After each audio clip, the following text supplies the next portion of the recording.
Good morning all of you. Welcome back to analysis of indeterminate structures. In previous sessions, we have solved simple continuous beams subjected to different kinds of loading. In today's session, let us consider a continuous beam subjected to 2-point loads along with a support settlements. Here, the support B and support C will have a settlements of 10 mm and 5 mm respectively. So let us see how to solve this kind of problems by using flexibility approach. So in previous problems, we have used conjugate beam approach to solve the problem. So here, since we have support settlements, we need to use unit load method to solve this particular problem. Clear? So as usual, the step remains the same except we use unit load approach to solve the problem. So here unit load approach is the basis for solving this particular problem. So let me call this as figure A, the given beam.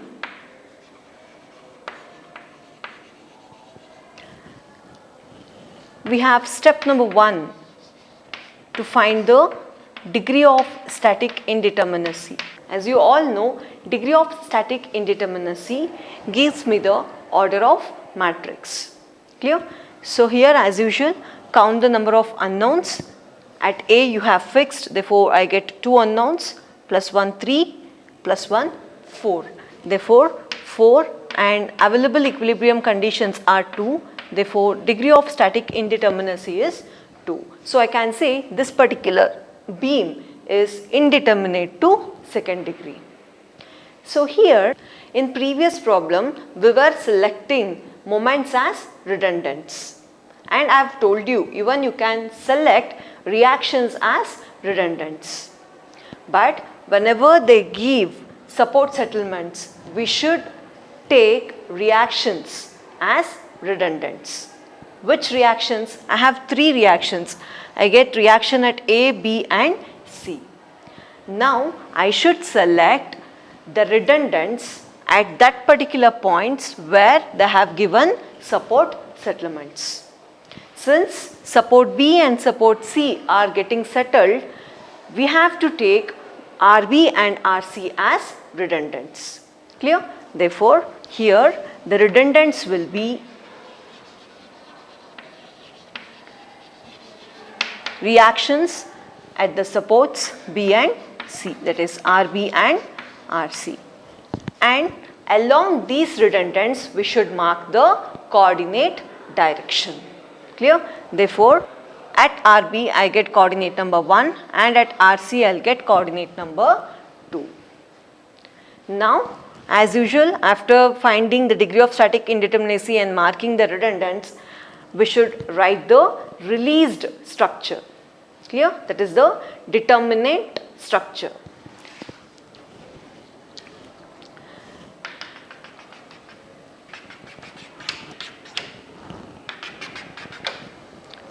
So our released structure will be like this. So if you remove the restraints at B and C, this will be a cantilever beam which is having fixed end at A and free end at C along with the applied loading. At B and at C, I will remove the restraints, that is redundants RB and RC. So now span remains as it is. So this will be figure B, released determinant structure.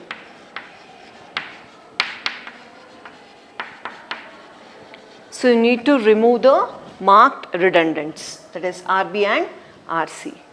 Next, I should mark the coordinate directions along the direction of redundants.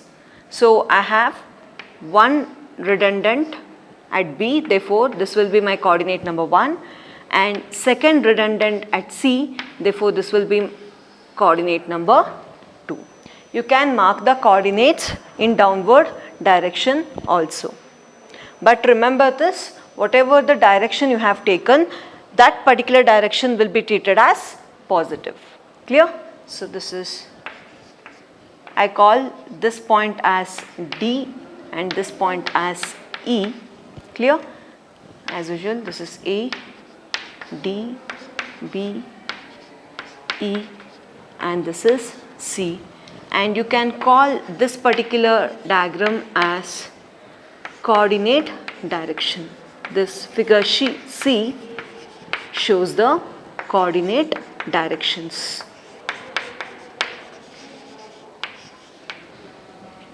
Clear? So this is the major change here. We need to mark the reactions where we are getting the settlement as redundants, and along those redundants you should mark the coordinate directions. And you have to remove these restraints. So that gives me the released structure.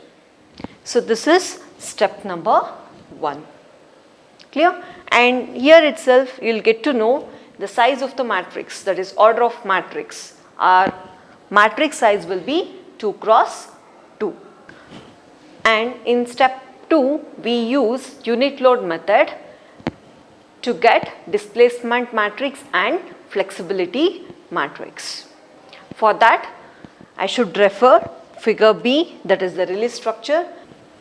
Along with this figure B, I need to draw 2 more diagrams to apply the unit load along the marked coordinates. So here, to find delta or theta, we use the expression from unit load method called m into m dx divided by ei. Clear? Where capital M gives me the respective bending moment in a segment due to applied loading. That means I'll make use of figure B along with the applied loading to find M. Clear? So this small m gives me the respective bending moment in a segment due to unit load. And where we are going to apply the unit load? We apply the unit load along the respective coordinates. Therefore, here to find m I make use of the release structure, and to find this small m I need to draw 2 more diagrams, one for coordinate number 1 and the next one is for coordinate number 2. Clear? So let me draw those diagrams.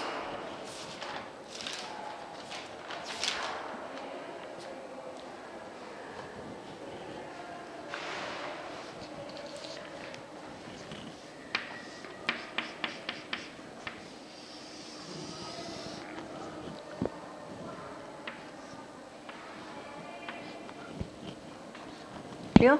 So this is D and this is B and this is E and this is C. So here we are going to apply the unit load at coordinate number 1 and we remove all kind of loadings. That means here whenever we apply unit load, we need to remove the applied loads, that is 80 kilonewton and 40 kilonewton. And in the same manner you can take the second diagram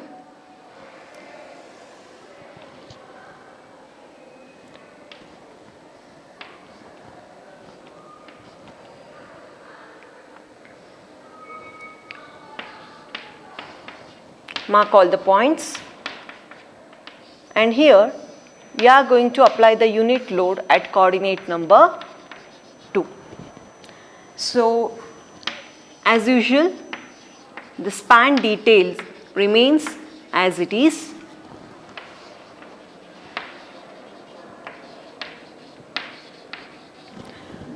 So we can call this particular diagram as figure D, so which gives me the details of unit load applied at coordinate number 1, and this particular diagram as figure E and here I can get the details of unit load applied at coordinate number 2. Clear? And now we use figure B, figure D and figure E for further calculations. To apply the unit load method, let us make one standard table, so which consists of segment. In this particular table you can get the details of segments you have, then origin, limits, then EI, then I should give the information about moment because of the applied loading. Look at this expression here, capital M gives me the bending moment in the segments because of the applied loading. To get this capital M, I take the help of figure B.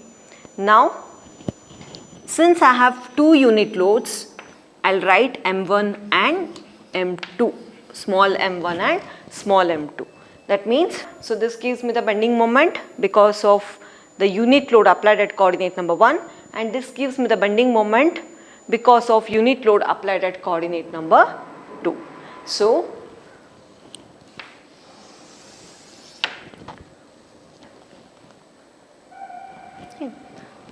let us complete this table. How many segments you have? Just refer figure B, D and E. I have AD, DB, BE and EC. 4 segments. Make 4 columns.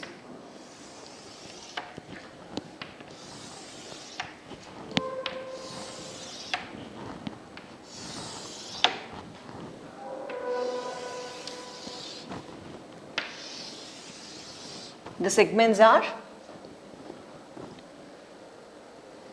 since it's a cantilever beam, I'll go from the right hand side, that is free end. It is CE, EB, then BD, then DA.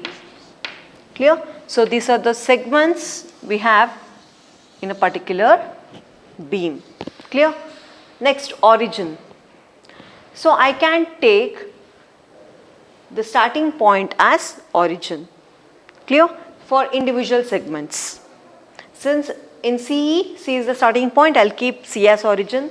In EB, I keep E as origin. And in BD, I'll keep B as origin. Likewise, in DA, I'll keep D as origin. Clear? In this segment, I'll keep C as origin. For second segment, E is the origin. And for third segment, B is the origin, and for last segment, D is the origin. And you can take C as the common origin also. Clear? So it's left to you.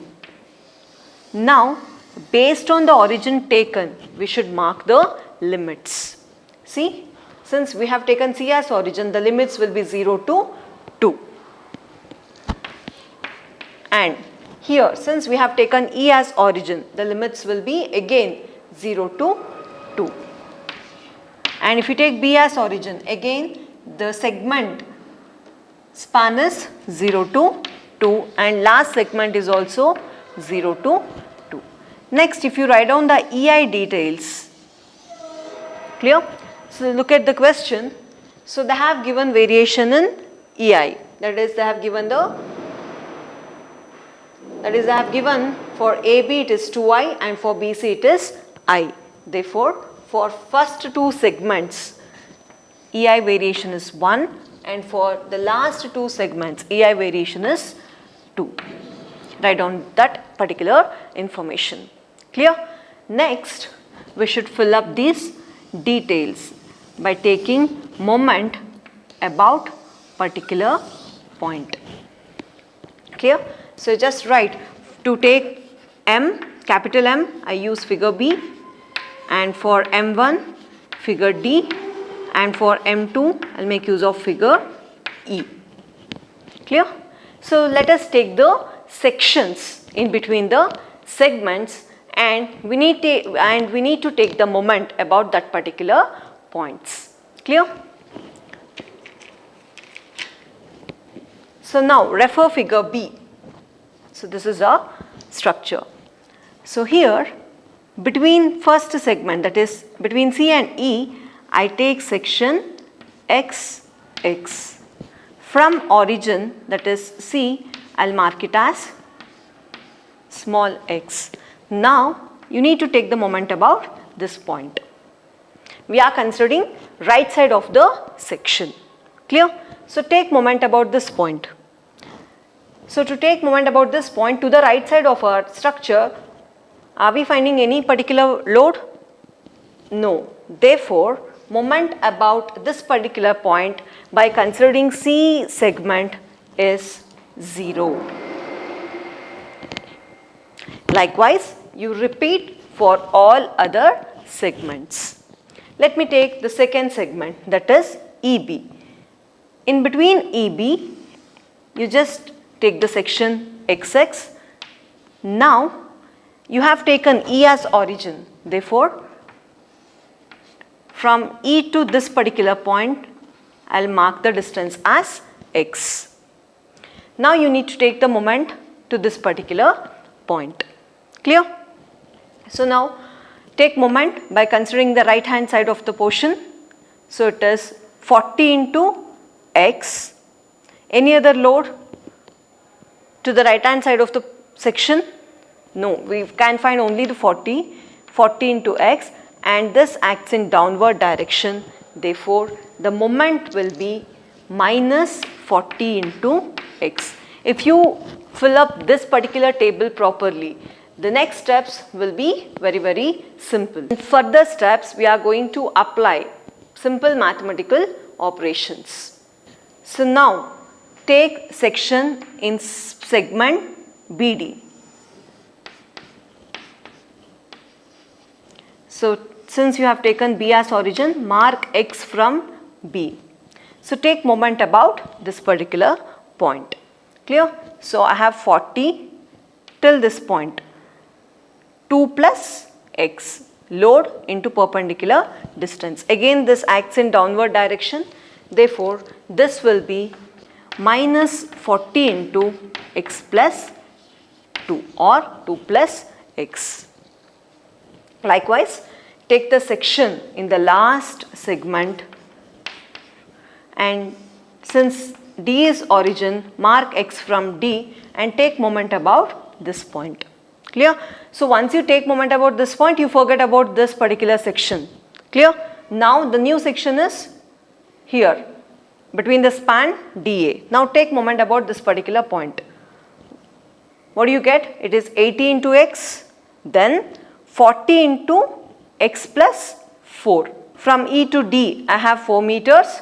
From D to this particular point, I have x. Therefore, it is 40 into x plus 4, and because of 80, I'll get moment about this particular point as 80 into x. And all these forces creates downward moments. Therefore, you can write them in negative sense. It is minus 80x minus 40 into x plus 4.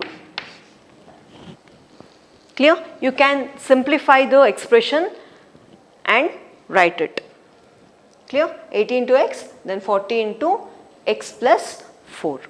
If you simplify this particular expression and write minus 80x minus 40x, it will be minus 120x. Then minus 40 into plus 4, it is minus 160. Clear? So like this, by repeating the same procedure for figure D and E, we can fill the details required for M1 and M2. Clear? So now to get the details regarding M1, that is unit load applied at coordinate number 1, remove all the applied loads and apply only the unit load at coordinate number 1. As usual, take the segments. First, we take the section in segment CE and call this as x. Take moment about this point. To the right side of the section, are you find any load? No. Therefore, moment about this particular point is 0. Again, take the section in segment EB. Will you find, and this is X. Will you find any load which creates moment to the right side of the section? No. Therefore, again, moment about that particular point is also 0. Now, take the section in the third span, that is BD, and from B to this point, call this as X. Now, take moment about this particular point. We have unit load 1 kilonewton multiplied by the distance X, and this gives me the upward moment. Therefore, it is 1 into X.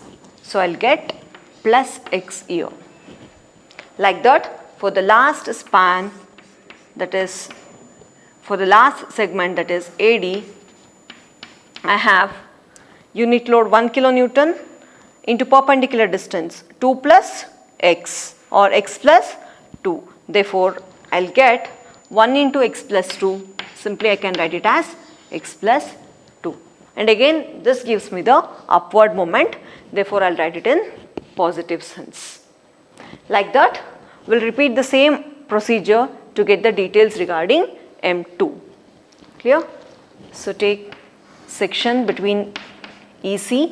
So, call this as small x. 1 into X, it is X. And here from E, I will mark the value as X. 1 into X plus 2. Therefore, it will become X plus 2. Now, here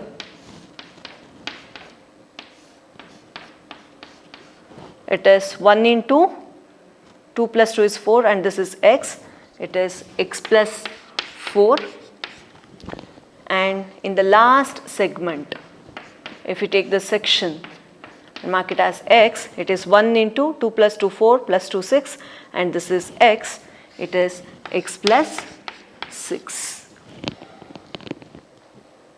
And if you have DSI as 3, clear, then we will get one more moment M3 for the coordinate number 3, and we repeat the same procedure.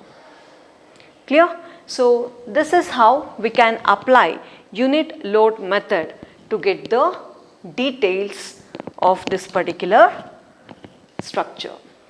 Clear? And further, to get the D matrix and F matrix, we make use of this basic equation to find the elements in D matrix. Now, in step number 3, with the help of flexibility matrix equation, that is D minus DL equals to F into P. So, here P is the unknown. You know, you can call this as equation number A. P is the unknown, and here we can find DL matrix and F matrix by using this particular table. Clear? So, now let us find the matrix one by one. To find DL matrix, that is displacement matrix because of the applied loading. Clear? We have the order of matrix as 2 cross 2. We get 2 displacement values here. One is D1L and another one is D2L. D1L is the displacement at coordinate number 1 because of the applied loading, and D2L is the displacement at coordinate number 2 because of the applied loading. And we all know the basic expression to find all these displacements. The basic expression is integration within the limits 0 to L m into m1 dx divided by EI. Here, since we need displacement at coordinate number 1, take m1, and if you want displacement matrix at coordinate number 2, again within the integral limits of 0 to L, write m into m2 into dx divided by EI. Clear? So, we have all the values now. I know m and m1, moment at m and moment at m1 of all the segments of the particular beam. So, just get the summation of all these values within the respective limits. Now I'll start from CE segment. See, in CE segment, m into m1, 0 into 0 gives me 0, minus 40x into 0 gives me 0. I'll get only the moments because of these two segments. That means within the limits 0 to 2, I have the value of m as 40 into x plus 2 into the respective m1 value is x divided by EI. Look at the value of EI. So for this particular segment BD, the variation of EI is 2, that is given in the question. Therefore, it is 2 EI. This is for BD. Clear? Like that, you have to write the expression for all the segments individually for CE, EB, BD and DA.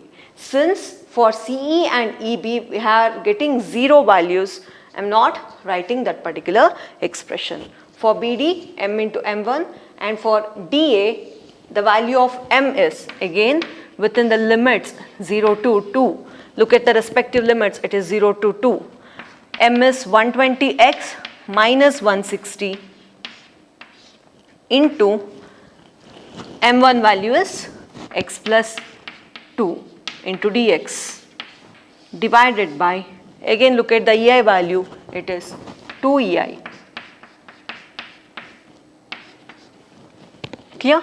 And if you solve this particular expression, we can get the final answer for D1L. And you can solve this particular expression manually or with the help of calculator. The final value for D1L will be minus 1013.33 divided by EI. Clear? Likewise, let us check the value for D2L. Again, D2L is m into m2. This is m and you have to multiply it with m2. 0 into x, 0.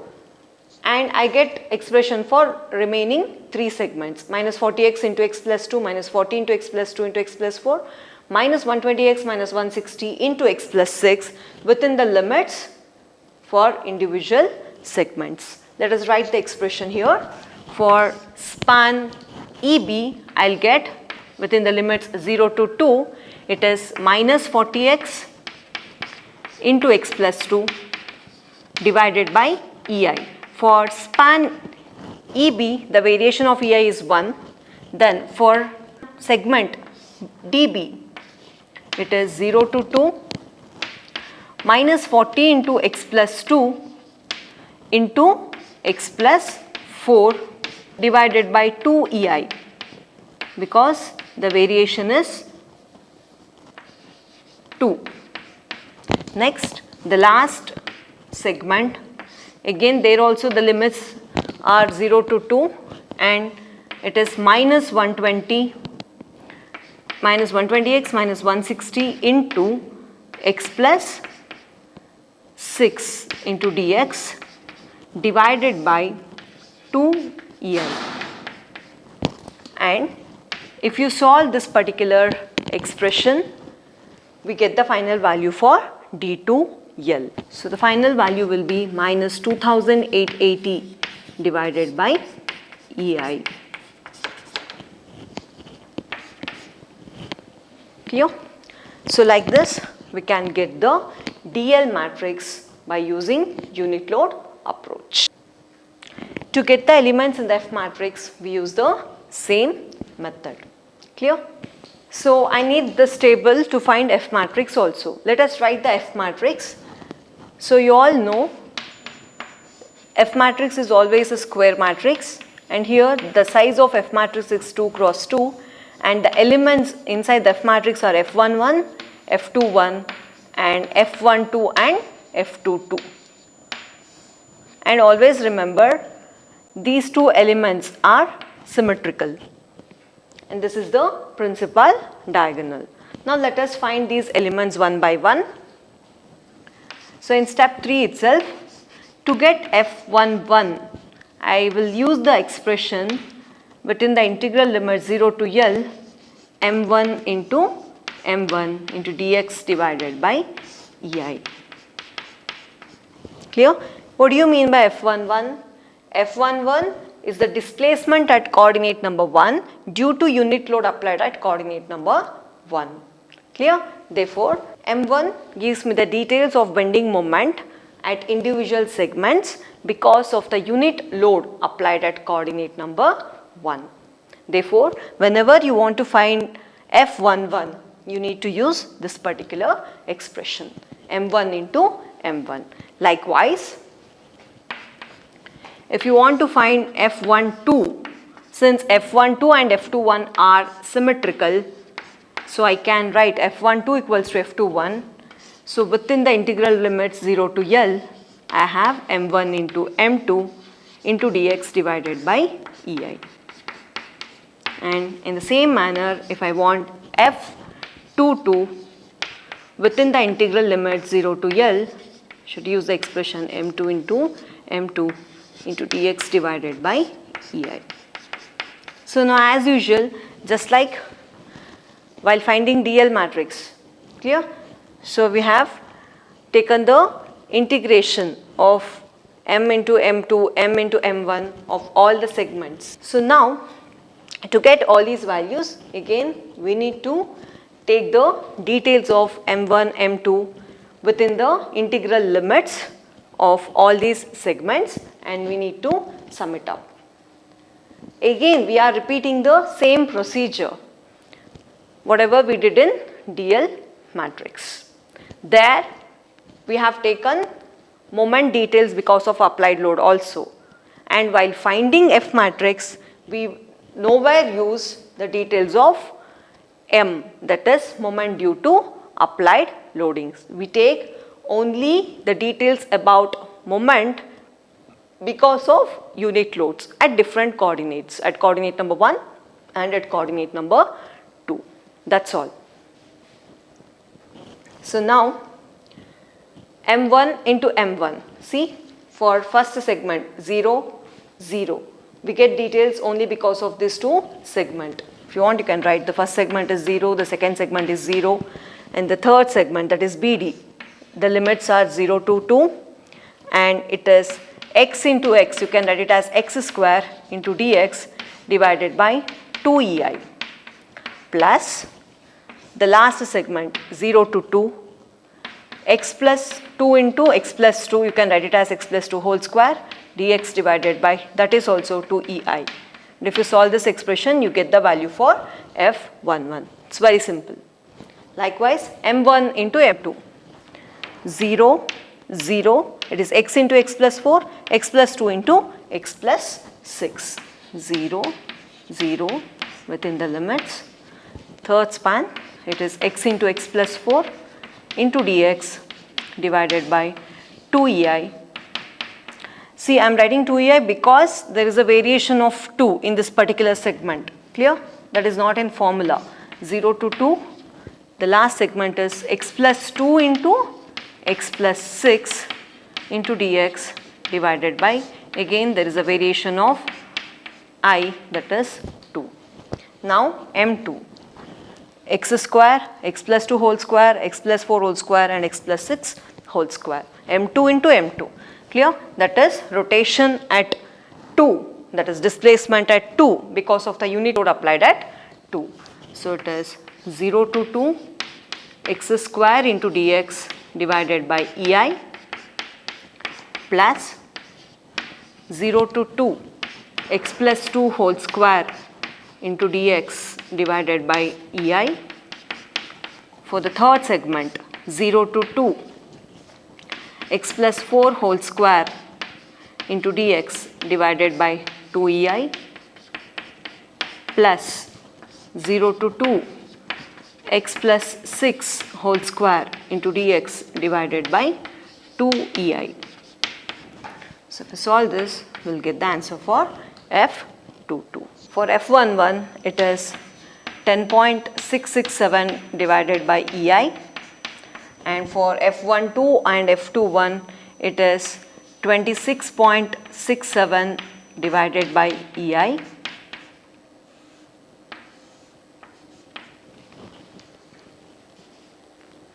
and for the last value, that is F22, it is 96 divided by EI.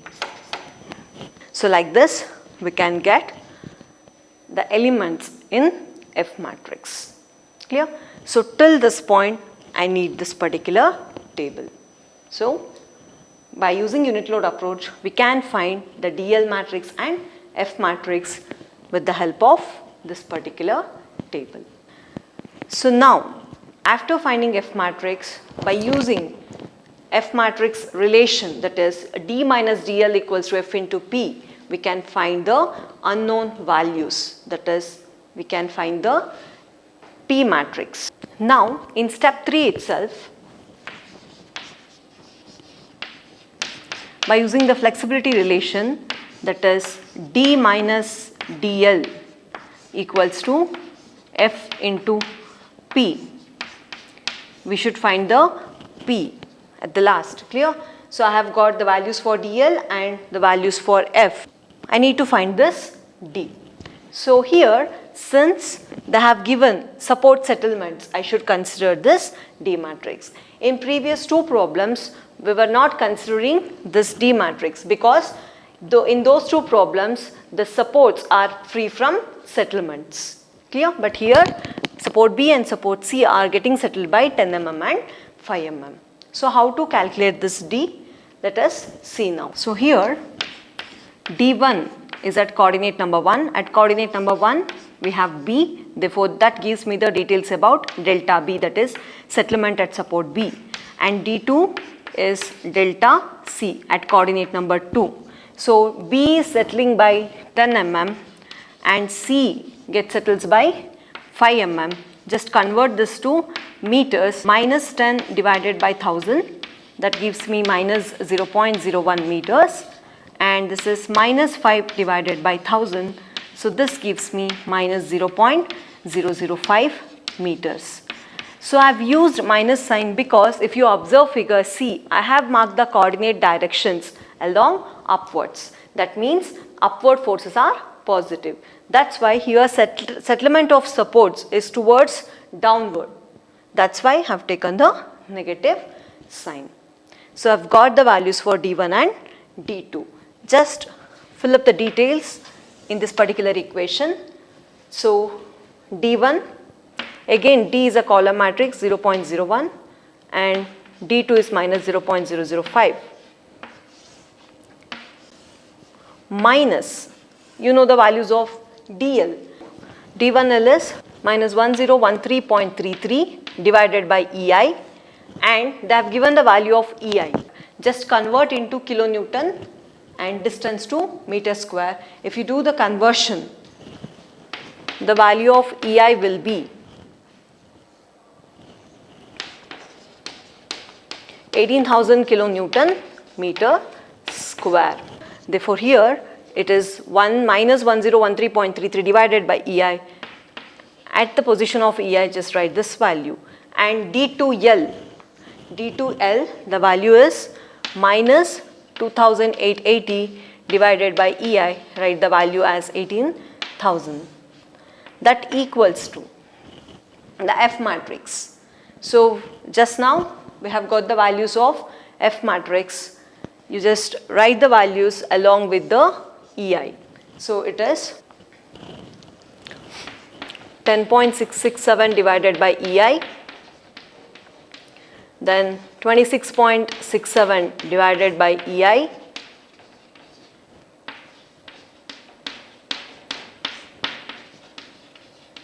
and 96 divided by EI. So multiplied by the P matrix, that is P1 and P2. So P1 is nothing but RB and P2 is nothing but RC. So this is the required expression, and if you solve this particular expression, we can get the values for P1 and P2. So if you simplify this expression, so P1 and P2 will be, so this will be the inverse. This comes to this side, D minus DL divided by this F matrix. So I can write the F matrix in the inverse form, that is 10.667 divided by 18,000 26.67 divided by 18,000 and 26.67 divided by 18,000 here again, and it is 96 divided by 18,000. So it is inverse into d minus dl. So if you simplify this particular expression, you get 0.0463 and 0.155. Clear? And if you simplify this particular expression, you are going to get the values of P1 and P2 as, this is RB, this is RC, this will be equals to 17.893, 24.092, and both the values in kilo Newton. So this is the required value. So here, after getting the values of P1 and P2, that is the reactions, P1 refers for RB and P2 refers for RC. These two are the redundants we have assumed initially. So after getting these two values as plus 17.893 kilonewton and RC, it is plus 24.092. In previous step, I have written it as minus. Please make it as plus 24.092 kilonewton. So we need to mark these reactions on this beam. The value of RB is taken as 17.893 kilonewton and RC is taken as 24.093 kilonewton. So here our aim is to find the final end moments, that is moment at A, moment at B and moment at C. Since at C we have simply supported beam, the moment about C is equals to 0. But for sure we are going to get some amount of moment at support B and at support A.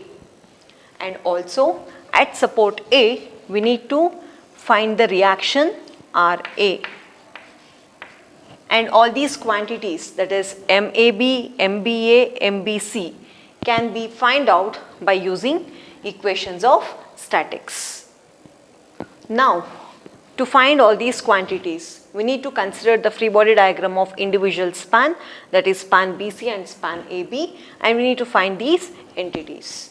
And we require all these entities to draw the shear force diagram, bending moment diagram and elastic curve. Let us get these quantities one by one. So first I am going to consider span BC. So if you take the free body diagram of span BC, it is like this.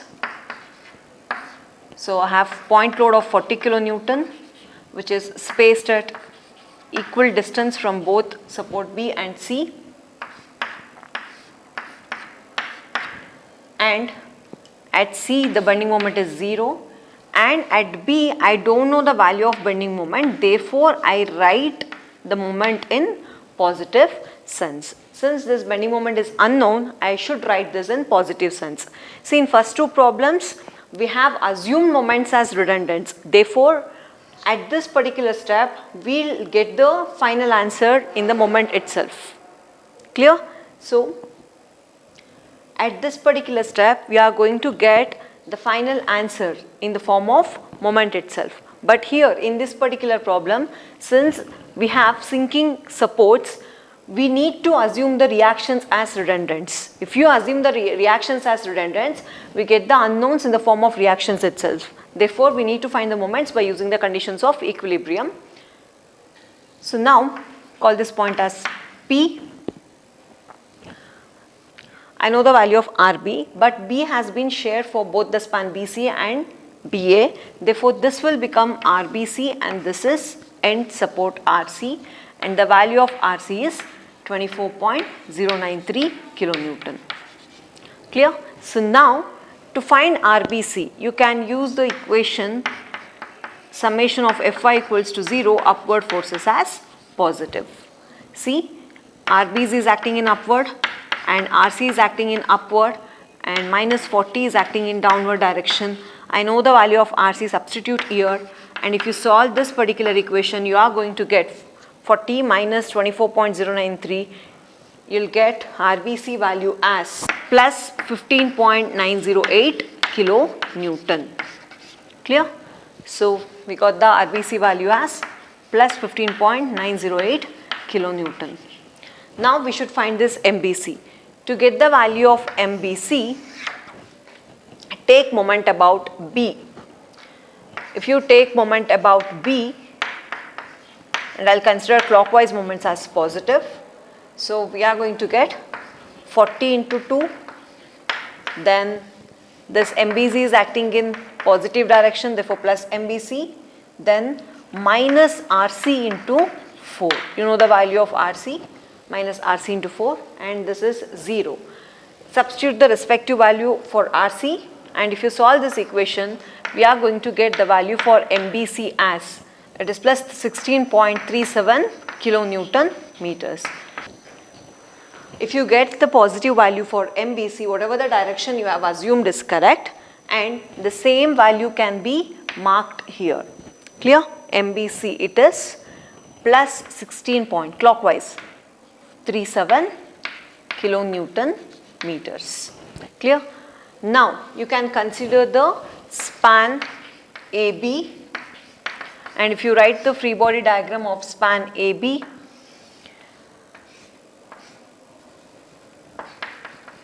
this is A, this is B, and again at the center of the span we have point load of 80 kilonewton, and this is 2 meters, and you can call this point as Q, and here we can call this as RBA and this as RA. Clear?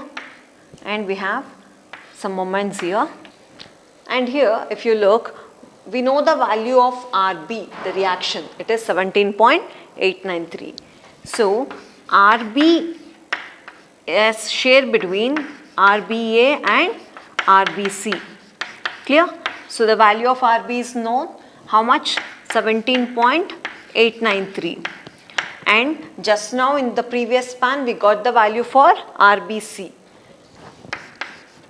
And the value of RBC is plus 15.908. The only unknown here is RBA. So if you solve this particular equation, you can get the value of RBA. And the value of RBA is 1.985 kilonewtons. 1.985 kilonewton. Clear? So now, once you got the RBA, just by using the force equilibrium condition, summation of Fy equals to 0, upward forces as positive. Clear?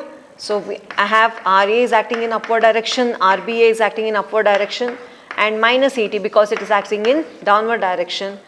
You know the value for RBA as 1.985, substitute here, and if you solve this particular equation, you can get the value of RA as 78.015 kilonewton. Clear? So now we should find the moments at A and at B. So if you consider the joint equilibrium condition, that is MB is nothing but it's a combination of MBA plus MBC, and at intermediate support the summation of these moments should be equals to 0. This is called joint equilibrium condition, and in previous step we have got the value for MBC, therefore MBA plus 16.37 equals to 0. Therefore, MBA should be equals to minus 16.37 kilonewton meters. Like this, we can get the value for MBA. Since it is minus, it is acting in anti-clockwise direction. 16.37 kilonewton meters. Clear? Minus anti-clockwise direction. The same can be written here also.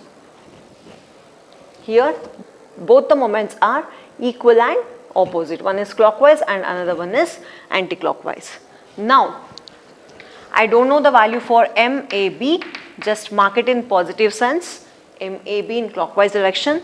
Now take moment about A, that is summation of MA equals to 0, clockwise moment as positive. Just I am repeating the steps. Once you learn for span B, the same steps can be repeated for span AB also. That is applying the equations, conditions of equilibrium. So now if you take moment about A, it is plus 80 into 2, then minus 16.37, which is acting in anti-clockwise direction, then minus RBA into 4, then plus MAB equals to 0. If you solve this particular equation, you are going to get the value for MAB as minus 135.69 kilonewton meters. Clear? So now here I have got the value of MAB in negative sense. Therefore, whatever the direction I have assumed is wrong. So while marking this moment on the main beam, you should mark in anti-clockwise direction like this. It is 135.69 kilonewton meters. Since I have got the negative value, you have to mark it in anti-clockwise direction. Clear? So this is how we should find the final end moments in case of beams which is having sinking supports. After this, if you want to draw the shear force and bending moment diagram, we can repeat the same procedure that we have did in previous two problems. Now to draw the shear force and bending moment diagram, I should write the reference lines at the point indicated at A, at B, at C, and also under the point loads, and I have given the names, this as P and this as Q, and we should find the bending moments at these 2 points also. Just write the reference lines. This is a datum. So now you know the value of RA. The value of RA is 78.015, which is positive. So just move, start from 0, just move upwards up to a point 78.015 kilonewton, and it is constant till point Q. Here I have plus 78.015 minus 80, that gives me minus 1.985. So here I have minus 1.985 kilonewton. So this is constant till point B. So here also I will be having minus 1.985, and here the reaction RB is moving in upward direction, therefore minus 1.985 plus 17.893 gives me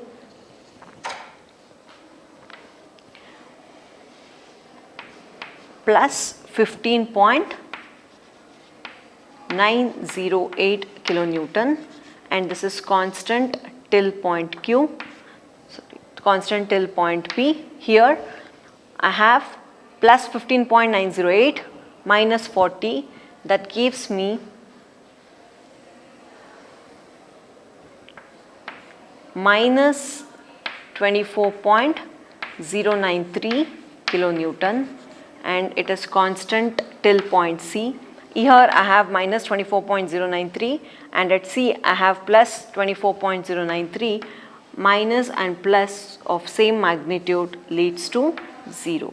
So below the datum line it is negative, above the datum line it is positive, and this gives me the shear force diagram for the given beam.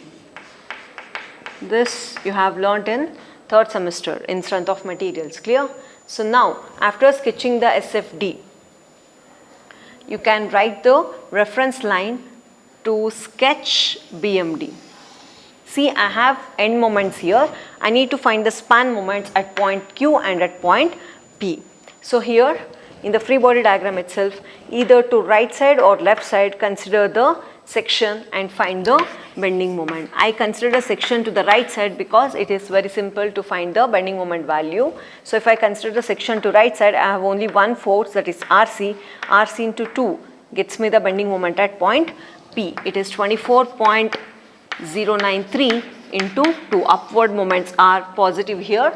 Therefore, this gives me 48.19 kilonewton meters. This is the moment at point P. Now, in the same manner, you can find the moment at point Q. Again, you can consider section to the right hand side or to the left hand side. I'll take to the right hand side again.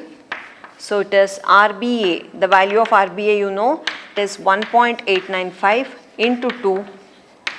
Then this is also acting in upward direction. Therefore, 16.37 in positive sense gives me the value. This gives me the value of 20.34 kilonewton meters. Clear? Like this we can find the span moments. Now you can mark these moment values on the beam. You all know if the arrow mark is downward, you can mark the moments in the downward zone. If it is upward, you can mark the moments in upward zone. First we mark the end moments. At C it is 0. At A I have 135.69 kilonewton meters. At B I have 16.37 kilonewton meters. And at P I have 48.19 kilonewton meters. And at Q I have, just now we have calculated, it is 20.34 kilonewton meters. So like this you can mark the bending moment values, both span moment and end moments, and you can join all these points according to the nature of loading. I have point loads. You know how to join the values because of the point loads in a linear manner.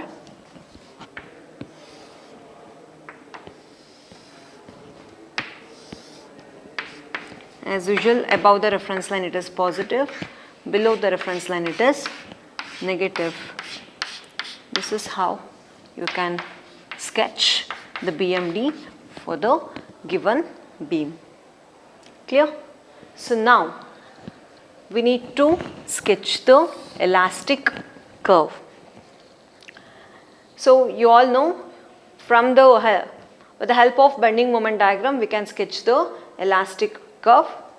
So have one point of contraflexure. You know what is point of contraflexure? This is a point where bending moment is 0 and also it shifts its sign from positive to negative or negative to positive. With the help of this bending moment diagram, we can sketch the elastic curve.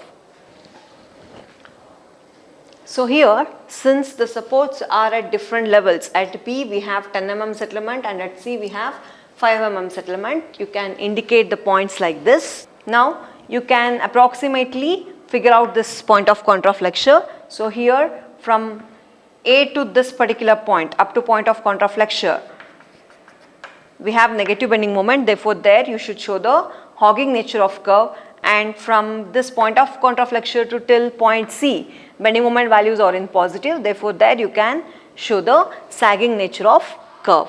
Here both the supports B and C are at different levels. So B has been settled by 10 mm and C has been settled by 5 mm. You can show that here. Then wherever you have negative bending moment, at that position the curve will be in hogging nature, and in the positive bending moment zone the curve will sag. With the help of bending moment diagram, approximately you can figure out the point of contraflexure. You need not to find the position of contraflexure here. So now with the help of this POC, you can just show the hogging and sagging nature of curve. Since A is fixed, here you won't get any kind of deflection.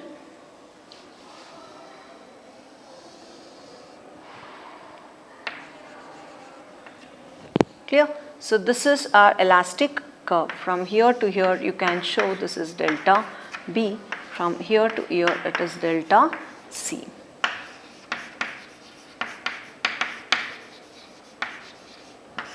Clear? See, somewhere between A to this 80 kilonewton load, we make it this point of contraflexure.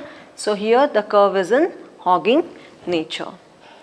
Then up to this point we have positive bending moment, therefore the curve is sagging in nature. So this completes the analysis of this particular beam subjected to sinking supports. In next session I am going to take up the portal frames which may subjected to sway and no sway. Thank you.